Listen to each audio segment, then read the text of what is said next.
1929 revient en 2026. Personne n'est prêt pour ce qui arrive. Et si l'histoire était sur le point de se répéter?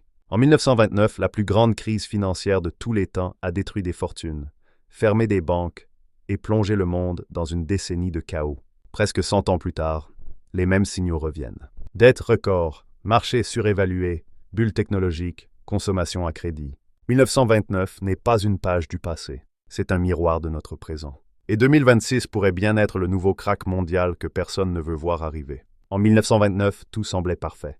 L'économie américaine battait des records, les innovations se multipliaient et la bourse montait sans fin. Les journaux parlaient de prospérité éternelle. Puis, du jour au lendemain, tout s'est effondré. Les entreprises ont fermé, les banques ont fait faillite et des millions de familles ont tout perdu. Aujourd'hui, en 2025, les chiffres racontent la même histoire. Les dettes mondiales dépassent 350 000 milliards de dollars. Les marchés financiers atteignent des niveaux historiques et les ménages dépensent plus qu'ils ne gagnent. L'histoire ne se répète jamais exactement, mais elle rime toujours. 1. Le miroir du passé. Les signes avant le krach. En 1929, la crise a commencé par une illusion. Tout le monde croyait que les prix continueraient à monter. Les investisseurs achetaient des actions à crédit, les banques prêtaient sans limite, et la spéculation est devenue une mode nationale. Aujourd'hui, c'est la même logique, mais à plus grande échelle. Les particuliers spéculent sur les cryptos, les NFT ou les actions de start-up non rentables. Les États vivent à crédit. Et les banques centrales impriment toujours plus d'argent pour soutenir la croissance. Depuis 2020, la masse monétaire mondiale a doublé. L'argent circule, mais la valeur réelle ne suit pas. En 1929, on appelait ça de la folie boursière. En 2026, on l'appelle innovation financière. Mais les conséquences, elles, seront les mêmes. 2. Les dettes, le cœur du problème. La dette mondiale, publique et privée, a atteint un niveau jamais vu. Plus de 350 000 milliards de dollars, soit 4 fois le PIB mondial.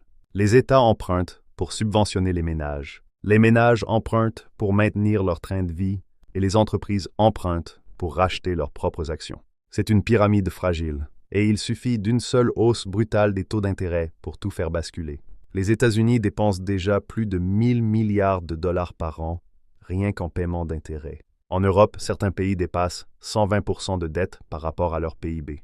Quand les taux montent, la dette devient un piège. Et quand tout le monde est piégé, la récession n'est plus une possibilité, c'est une certitude. Relance d'attention. En 1929, les banques ont provoqué le krach. En 2026, ce sera peut-être la dette qui allumera l'incendie. 3. La bulle de la technologie et de la consommation. En 1929, les gens rêvaient d'automobiles et d'appareils électroménagers. Aujourd'hui, on rêve de voitures électriques et d'intelligence artificielle. Mais l'excès est le même. Les valorisations des grandes entreprises tech dépassent l'entendement. Des sociétés valent des milliers de milliards, sans bénéfice réel. Pendant ce temps, les ménages, eux, consomment à crédit. Les cartes de crédit américaines atteignent des records d'endettement. Et en Europe, un ménage sur 3 vit à découvert à la fin du mois. Une économie ne s'écroule pas parce qu'elle manque d'argent. Elle s'écroule quand elle perd la confiance. Et cette confiance, en 2026, pourrait être ce qui s'effondre en premier. 4. L'inflation et la monnaie fragile.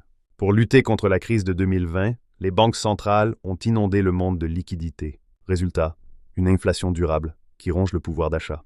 Même si les chiffres officiels parlent d'un retour à la stabilité, les prix de l'énergie, de l'alimentation et du logement restent bien plus élevés qu'avant. En 1929, les gens perdaient leur travail. En 2026, ils risquent de travailler plus pour acheter moins.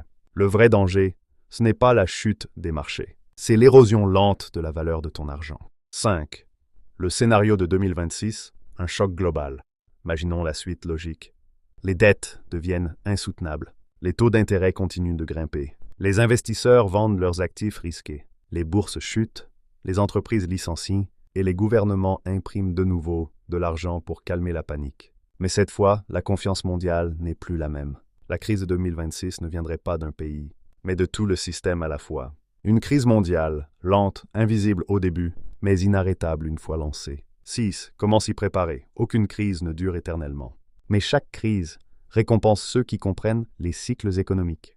Ceux qui diversifient leurs revenus, épargnent avec intelligence et surtout apprennent à lire les signaux avant les autres. L'éducation financière devient ton meilleur bouclier. Et ceux qui comprennent l'histoire savent que chaque effondrement crée aussi des opportunités. En 1929, certains ont tout perdu. D'autres ont bâti des empires. La différence? leur préparation. 1929 n'a pas disparu. Il revient sous une autre forme, la dette, la spéculation, la confiance aveugle. 2026 ne sera pas forcément un effondrement total, mais ce sera un réveil brutal pour ceux qui n'ont pas compris comment fonctionne l'économie réelle. Le monde change, les cycles se répètent, et seuls ceux qui se préparent tôt s'en sortiront mieux. Si tu veux comprendre ces mécanismes, anticiper les crises et transformer chaque changement économique en opportunité, abonne-toi à Finavia. Ici, on t'explique l'économie comme personne. Simple, clair et connecté à ton avenir.